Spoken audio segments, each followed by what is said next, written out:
Hello, boys and girls. It's me again, Tom Turkey. Well, today is Tuesday, and I just wanted you to know that Miss Thomas is going to be reading the first English colony story to you from your skills class. So listen, and I want you to think as she's reading about how it connects to yesterday's story. I bet you'll be able to make some connections. But first, I need to tell you, you're going to be a time traveler. You know what a time traveler is, someone who goes back in time. Boom. So, you're going to go back in time, and we'll introduce you to these people. The first people we're going to introduce you to are the first person we're going to introduce you to is to Robert. He's in chapter 1. And he's got some fascinating information for you, and I think you'll enjoy it. So, travel back with me in time to 1587. That looks pretty familiar. That's a state you should be familiar with. And we're going to read, Miss Thomas is going to read the story and share the pictures with you. Enjoy reading the first English colony. Okay, boys and girls, here we go. We are going to read the first English colony, and we're going to learn about Robert. Robert is our child in this first story. Robert and George ran along the long stretch of sandy beach on Roanoke Island. From time to time, they splashed in the warm waters and collected shells. It was late August in the year 1587, and if all went well, they and the other travelers would be the first successful English colonists in North America. They and others had watched as their leader, John White, sailed away. He was returning to England to get the supplies they needed to survive on this island. However, the reason why the boys were playing on this beach began many years earlier. This is Robert and George playing.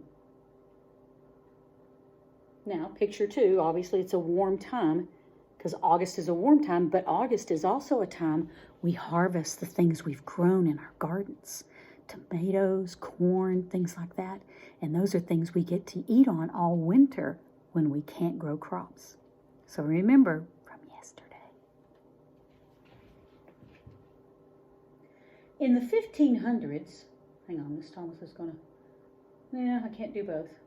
In the 1500s, Spain conquered, hold on, yes I can. I'll make it more interesting for you. Let you look at the picture.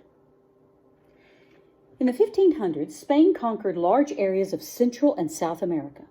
The Spanish built towns and cities there.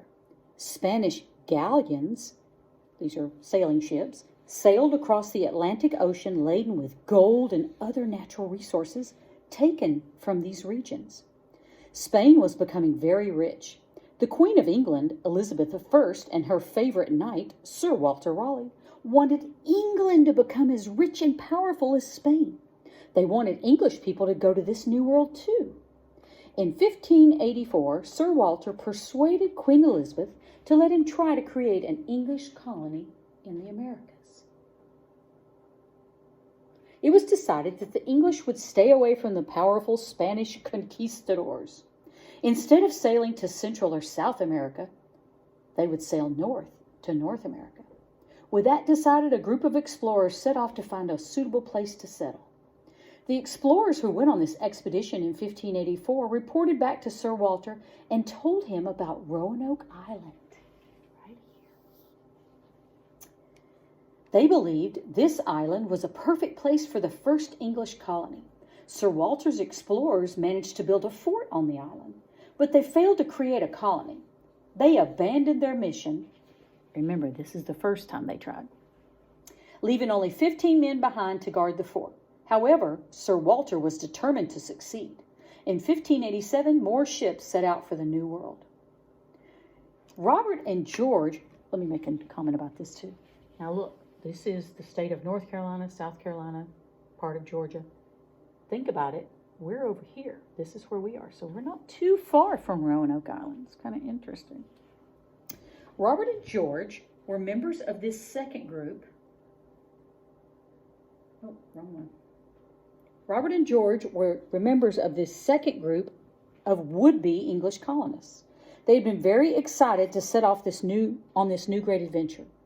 This time, the colonists planned to land north of Roanoke Island in the Chesapeake Bay area. There, they hoped to establish the first successful English colony. Unfortunately, during the trip, there was a disagreement between their leader, John White, and the member of the ship's crew. As a result, members of the ship's crew refused to take the English travelers to the Chesapeake Bay area. So Robert, George, and the other passengers were forced to land on Roanoke Island in late July.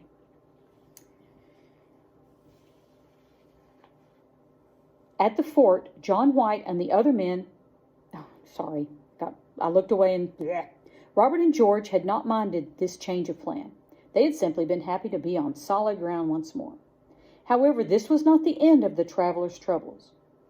After landing, John White led a group of men to Fort Raleigh, the fort that had been built by the previous group. Robert and George had not been allowed to go with the men. At the fort, John White and the other men expected to find the 15 English soldiers who had been left behind to guard it when Sir Walter Raleigh left. When they arrived at the fort, the soldiers were nowhere to be found. The fort was overgrown with weeds. The skeleton of one soldier was discovered. When John White and the men returned to the beach with this news, Robert and George felt scared. The boys were especially concerned when the adults suggested that the Roanoke Native Americans were responsible for the death of the soldiers. The only good news was that it was possible to repair the homes in Fort Raleigh. The settlers got to work. Robert, George, and more than 100 men, women, and children worked from sunrise to sunset to reconstruct these homes. However, no one spoke of the most alarming thing of all. When winter came, they did not have enough food to survive until spring. They had arrived at a time when it was too late to plant crops. Remember, this is when we're harvesting crops, which means we're taking them up out of the ground. We'd already planted them. So, Robert, George, and the others did not want to return to England starving and exhausted. They wanted to succeed. They wanted Queen Elizabeth and Sir Walter to be proud of them, but they needed a plan. 1 month after they arrived, it was decided that John White would take one of the 2 remaining ships and return to England to get supplies. If all went well, he would be back before the harshest days of winter arrived.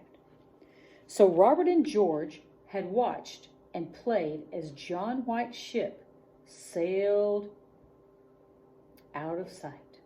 The 2 boys remained on the sandy shore and enjoyed the freedom this new land offered.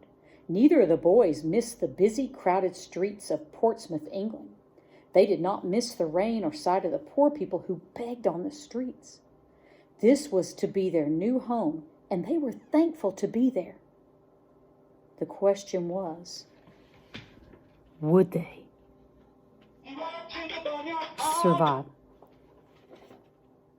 Scary, creepy. We kind of know what's going to happen, don't we? Okay, so next I want you to, today's Tuesday, so I want you to read, you've listened to me read that aloud, I want you to read it on your packet and answer the questions that go with it, okay? There's lots of questions and it's stuff we do in skills all the time. Tom Turkey even knows about it. And it just talks about how many expeditions did Sir Walter Raleigh oversee. No, you don't need the page numbers because guess what? You don't have the page numbers. So you don't need those. And then on the back, you get to do something we've been doing all year. Number 5, write that main idea. I do want to see those main ideas. You don't need to send me both, the front and the back. Just send me the back of that. Number 5 is all Miss Thomas would like to see because I'd like to help you with your writing. So make sure you send me a picture through Google Classroom. Tom wants to see it too. And send me the picture of the main idea, okay, that you wrote about this chapter. Now, you've got all your text in front of you, so you can look at it. Don't copy it from the text, but look at it. And I would like to see this work, okay? So, hang in there. You're getting it. We're on Tuesday already, and I'll see you tomorrow.